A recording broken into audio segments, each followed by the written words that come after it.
शहर के किनारे एक बहुत बड़ा और घना जंगल था।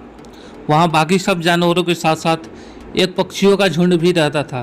पक्षियों का समूह रोज सुबह एक साथ खाने के लिए बाहर निकलते और सभी एक साथ शाम को वापस भी हो जाते थे। समूह की देखरेख के लिए उन्होंने एक राजा भी बनाया था और एक रानी भी थी। राजा और रानी का कहना हर कोई मानता था। राजा अपने पक्षियों को पहले ही बता रखा था, जिसे भी भोजन दिखाई देगा वह आके अपने बाकी साथियों को बोल देगा और फिर सभी पक्षी एक साथ मिलकर दाना खाएंगे। इस तरह उस दल के सभी पक्षियों को भरपेट खाना मिल जाता था। एक दिन भोजन की तलाश में निकले पक्षियों के झुंड में से एक पक्षी अलग हो गई और जंगल से काफ़ी दूर निकल गई।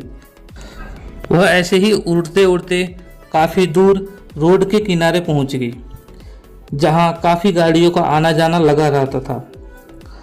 उसने नीचे देखा तो रोड के किनारे काफ़ी सारा अनाज गिरा हुआ था।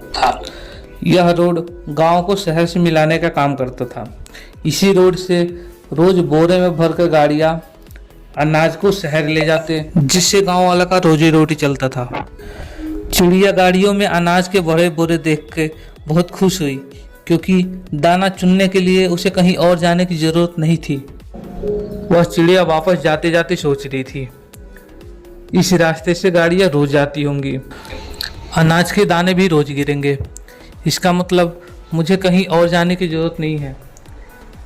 यह सोच के उसके मन में लालच आ गया।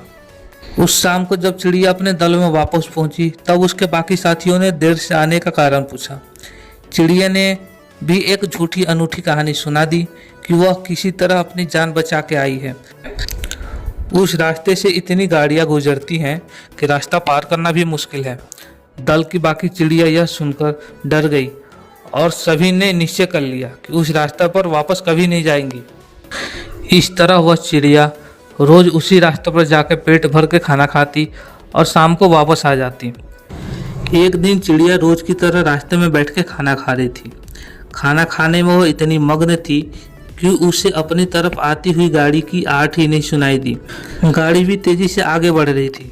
चिड़िया दाना चुगने में मग्न थी। गाड़ी पास आ गई। गाड़ी का पहिया चिड़िया को कुचलते हुए आगे निकल गया। इस तरह लालची चिड़िया अपने ही जाल में फंस गई। भाइयों, इसलिए तो कहते हैं